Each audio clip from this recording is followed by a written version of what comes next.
In 2014, researchers left people alone in a bare room with nothing to do but think. No phone, no sound, just silence. Within 6 minutes, nearly half the men in the study chose to shock themselves rather than sit there. Not bored, not confused, distressed.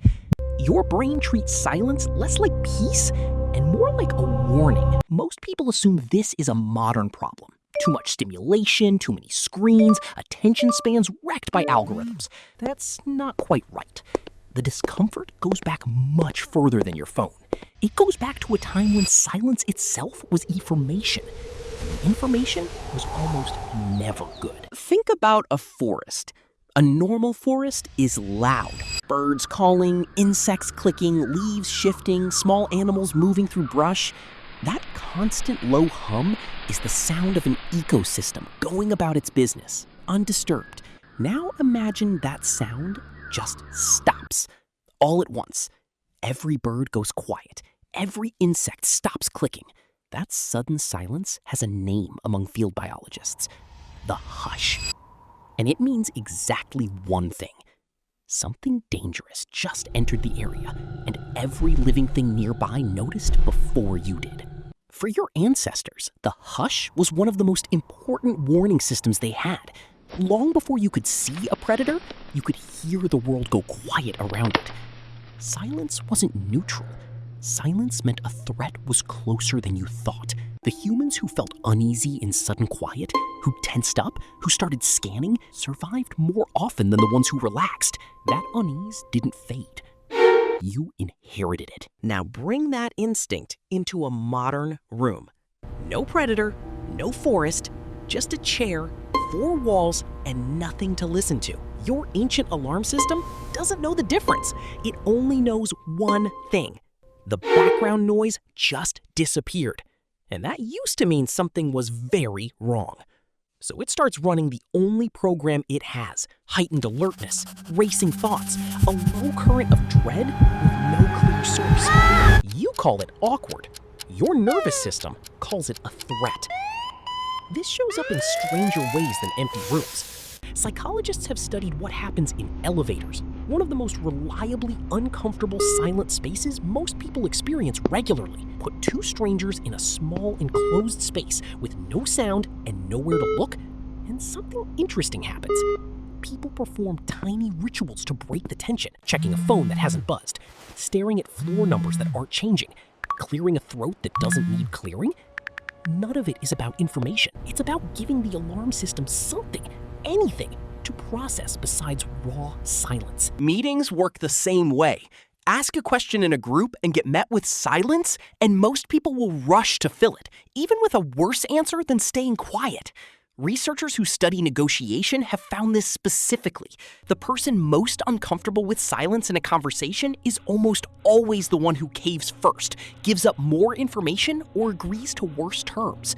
Silence isn't just uncomfortable, it's a pressure test, and most people fail it by talking. There's a darker version of this same instinct, one humans figured out a long time ago and never stopped using. Solitary confinement doesn't work as punishment because of physical deprivation. There's still a bed, still food, still air.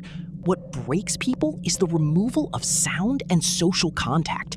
Reports from prisoners held in extended isolation describe the same progression again and again.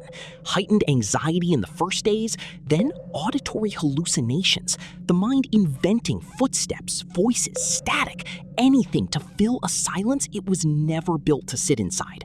Some psychologists argue this is simply the ancient alarm system running with nothing to detect, so it starts generating false signals just to have something to respond to.